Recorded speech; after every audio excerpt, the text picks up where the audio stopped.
Hello बच्चों, let's see this question. The question says that an interbreeding population of finches became separated geographically, forming two isolated groups. Each group then became subject to different selective pressures. One group was then introduced into the habitat of the other. Which one of the following would determine whether they now formed two distinct species? Options are A. They had been separated for more than 3 million years. B. They failed to produce fertile F1 hybrids. C. They showed marked differences in the shape of their beaks. And D. Their plumage had become markedly different. ठीक है, तो question में हमसे क्या पूछ रहा है कि जो पहले एक इंटरब्रीडिंग पॉपुलेशन था, ठीक है, फिंचेस के एक इंटरब्रीडिंग पॉपुलेशंस थे जो कि आपस में इंटरब्रीड कर सकते थे, मान लो population A and population B. ठीक है, तो अब क्या है कि इनको हमने सेपरेट कर दिया जोग्राफिकली, मतलब कि ये दोनों ही सेपरेट हो चुके हैं, जोग्राफिकली आइसोलेट हो चुके हैं। ठीक है, ये पॉपुलेशन ए है और ये पॉपुलेशन बी है। ठीक है, तो forming to isolated groups, each group then became subject to different selective pressures. Selective pressures मतलब कि दोनों को ही हमने क्या दे दिया, डिफरेंट एनवायरनमेंट दे दिया। डिफरेंट जोग्राफिकल रीजन्स में है तो डिफरेंट एनवायरनमेंट इनको मिलेगी, तो डिफरेंट एनवायरनमेंट्स में दोनों ही रिसाइड कर रहे हैं। ठीक है, अब क्या कह रहा है कि one group was then introduced into the habitat of the other. अब मान लो कि ये हमारा बी का हैबिटेट है। ठीक है, ये क्या है, बी का जोग्राफिकल रीजन है और इसका हैबिटेट है, और हमने क्या किया कि जो ए ग्रुप था हमारा उसको हमने यहाँ पे इंट्रोड्यूस कर दिया, हमने यहाँ पे बुला लिया। तो हम कैसे पता कर सकते हैं, क्वेश्चन हमसे क्या पूछ रहा है कि which one of the following would determine whether they now formed two distinct species. तो हमने क्या किया कि ए स्पीशीज को, ए पॉपुलेशन को हमने बी पॉपुलेशन के जोग्राफिकल रीजन या उनके हैबिटेट में इंट्रोड्यूस किया।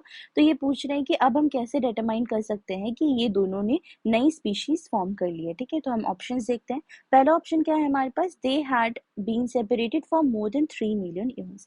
ठीक है, तो there is no such fixed period, there is no such fixed period और टाइम, ठीक है, for them to be called as different species. मतलब कि दोनों काफ़ी टाइम से सेपरेटेड हैं, तो इसे हम काफ़ी मतलब एक मस्ट क्राइटेरिया नहीं कह सकते कि दोनों ने नई स्पीशीज बना ही ली होगी। ठीक है, तो हमारा पहला ऑप्शन गलत हो जाता है। बी क्या है, they failed to produce fertile F1 hybrids. अगर हम बात करें ऑप्शन बी की, ठीक है, तो ऑप्शन बी में क्या है कि हम स्पीशीज, नई स्पीशीज का कैसे कह सकते हैं कि स्पीशीज बन गई है। तो जॉन रे के अकॉर्डिंग, स्पीशीज का डेफिनेशन क्या है, उनको हम तभी कह सकते हैं the group of organisms that can interbreed, that can